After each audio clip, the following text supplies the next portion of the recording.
I'm Mark Dresner, and welcome to the Research Inciter, a special executive interview series featuring some of the leading voices in market and consumer research today. The Research Inciter is brought to you by the Market Research Technology Event, a unique conference dedicated to the exploration of technologies at the forefront of consumer research and business intelligence, taking place April 30th through May 2nd in Las Vegas. Today, I'm delighted to welcome back Sthanunathan. He is the Vice President of Marketing Strategy and Insights for the Coca-Cola Company. Stan, thank you for joining us. You're welcome, Mark. When we spoke back in September, you made quite a few waves when you suggested that the research industry needs to dial back its dependence on survey research. And I just wanted to pick up on that real quick before we go into the meat of the interview I have for you today. And that is, what's the problem with surveys? I'm not saying that there is a big problem with survey research. I think we need to dial down the dependence on survey research. That's all I'm suggesting. And I don't think survey research will die, certainly in my career.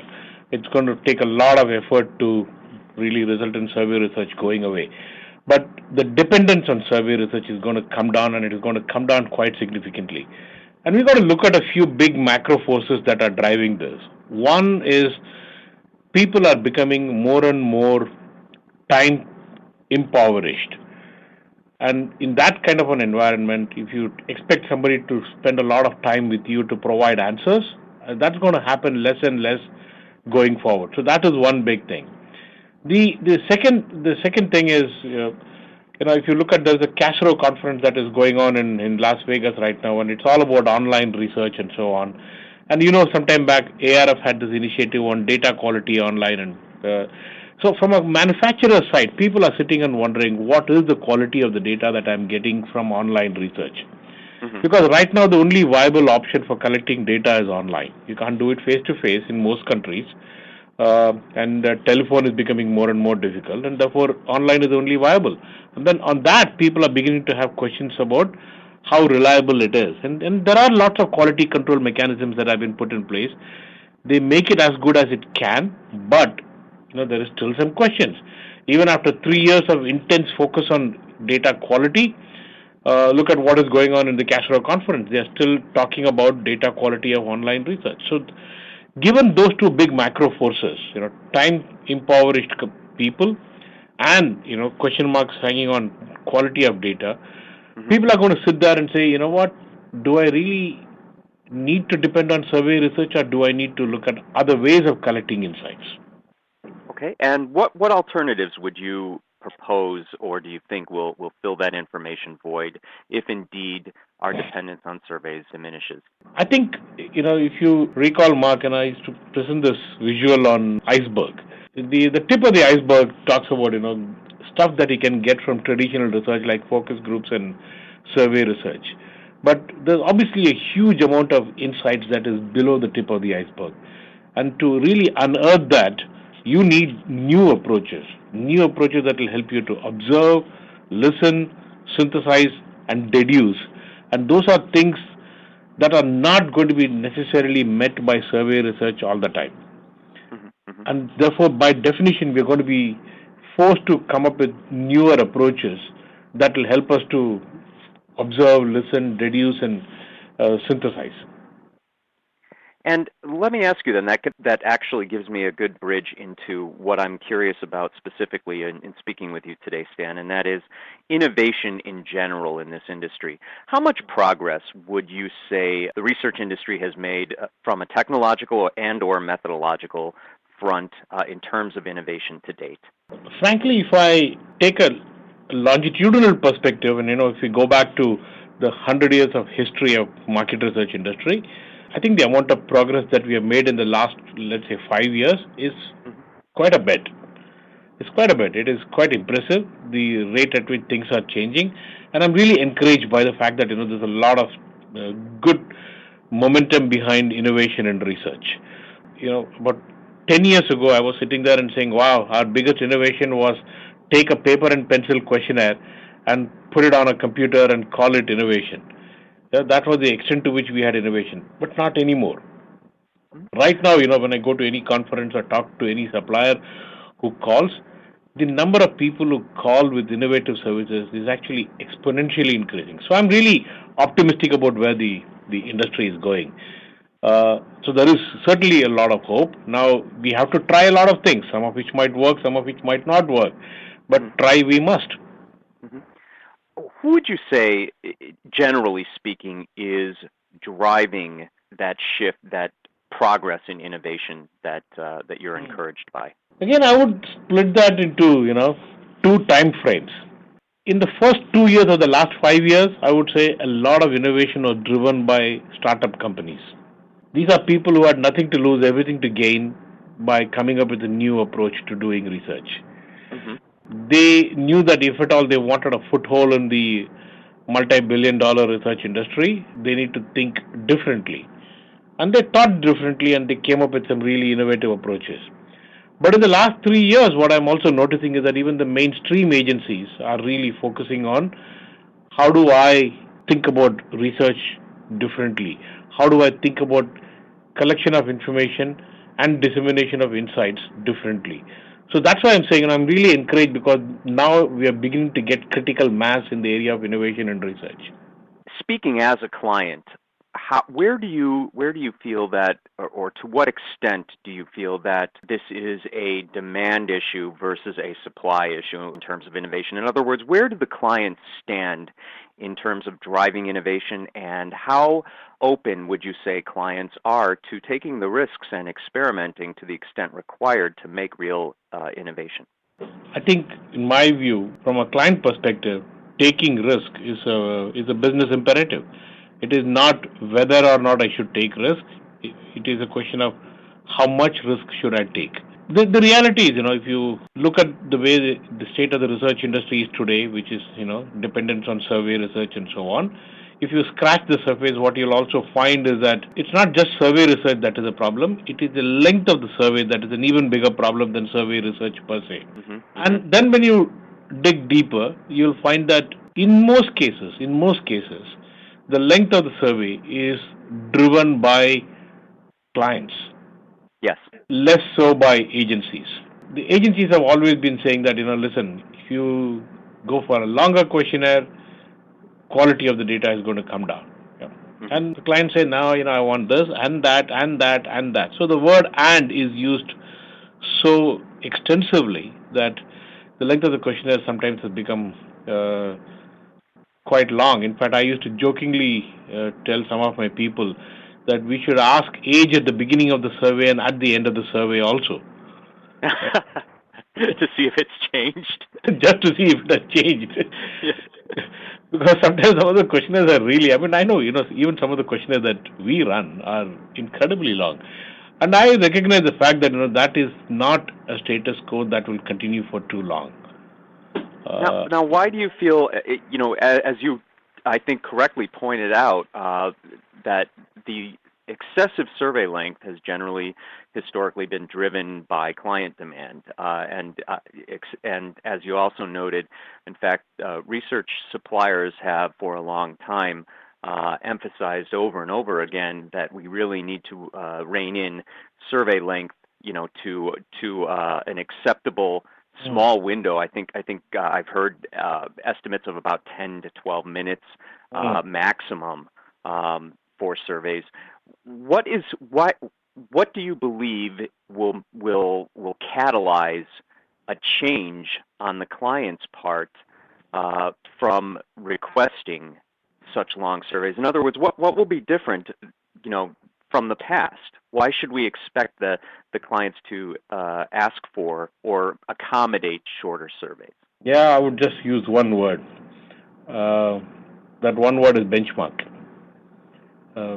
There is over-reliance on benchmark, over-reliance on normative data, and therefore you're mortally scared of changing the survey instrument because you are afraid that once you change it, all my norms would go for a toss. If people can snap out of the fear of breaking trends or not being able to compare with the norms, then everybody knows how to shorten the questionnaire. Everybody knows how to make the survey experience better, but it is the fear of norms and fear of benchmarks that is driving this behavior. Largely speaking, I mean, there are other factors too, but in a lot of cases, it is norms that is driving it. And how difficult or how much of a challenge, speaking as a client, do you think it's going to be to get away from that dependence on norms? I think it requires a little bit of internal education, and that is a responsibility of insights functions within companies. The education should be underpinned by the fact that what was true yesterday is not true today. Number one. Number two, the pace of change is so rapid that if you benchmark against yesterday's performance, you'll be gone tomorrow. Yeah. So benchmarking, if I understand you correctly, is futile. It's going to become more and more futile with the pace at which the world around us is changing. Because I don't think, the whole notion of benchmarking has a little bit of incrementality built into it. The thinking is, a little bit incremental. Yes. And if you really want transformational growth, you cannot feed incremental thinking. Excellent point. And this industry, as you noted, is notoriously conservative. How willing do you think researchers are to step outside of their comfort zone and take some risks? Industry, we can say that industry is conservative, but then you have to also look at the history of the industry and therefore how the DNA evolved over a period of time. The history of the industry dates back, almost close to 100 years, and the roots were all in the area of measurement. Yeah. Then from measurement we moved to risk mitigation. Yes. And when we move to risk mitigation, that has a fair amount of science built into the whole process, right? I need to be able to measure it accurately. I need to be able to measure it as precisely as I can, and I need to be able to do it in a replicable fashion again and again, right? Now, that has been going on for a very, very long time. So, as a group of people, we were experts in mitigating business risk. Nothing wrong with that. Nothing wrong with that. But then, that should also be supplemented by inspiration and provocation that we can provide.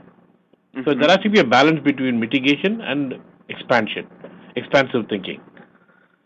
But in the process of becoming risk mitigators, you tend to become risk averse. And that reflects the way you behave in your own job. You don't want to take a risk because you don't know what will happen. You always have the fear of the unknown. Do you think it's safe to say that insights departments in general, especially at larger established brands and corporations, tend to be more risk averse than provocateurs, as you alluded to? I don't know whether I would generalize it that way because I have seen, a lot of peers from other companies. And I look at the people and say, wow, these people are, they are willing to roll the dice, and they would really inspire and provoke people. And I think that breed is becoming bigger and bigger and bigger. And it's all those things really bode well for the function, because the more you inspire, the more you provoke, the more you are listened to, the more you are in the mainstream of conversations and not, standing outside the door feeding data to somebody who's telling a story.